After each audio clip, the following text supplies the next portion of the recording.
So with this next person, Carlin, we're going to sort of play around and see the most expensive house she could buy based on her finances. So let's see what Carlin has to offer.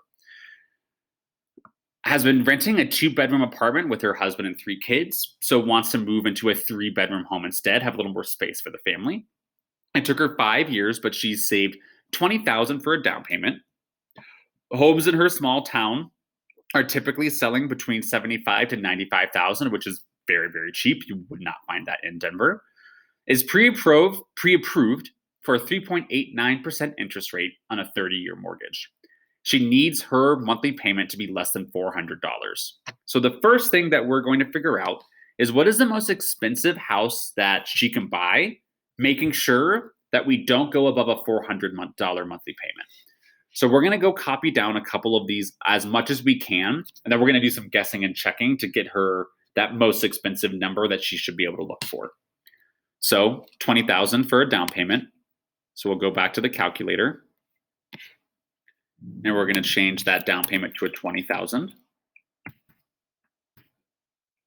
We're not going to change the home price for just now because that's going to be, we need to put in all the other information first. Okay. Sorry, my dog was just barking a little bit. I had to give him some treats.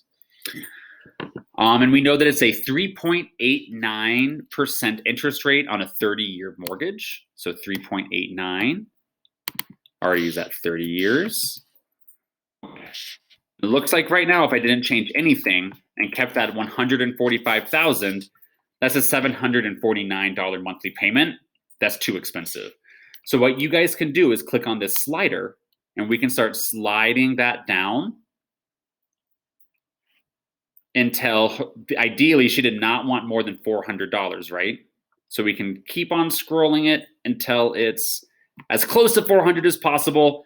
401 is going to be fine for me.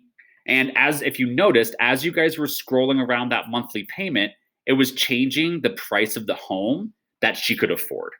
So assuming a $20,000 down payment, 30-year loan, and the bank already promised a 3.89% interest rate, when I scroll down that monthly payment to 400, it looks like she cannot buy a house more than $80,000. So 80,000 is the sort of peak that she can afford. And if that was what she was able to find, how much total interest will she pay over the course of the mortgage? We can go back to that schedule, go back and find the bottom. Like I said, you know you're at the bottom of the schedule when this very last column, the balance, says 0, because that means you've paid it off.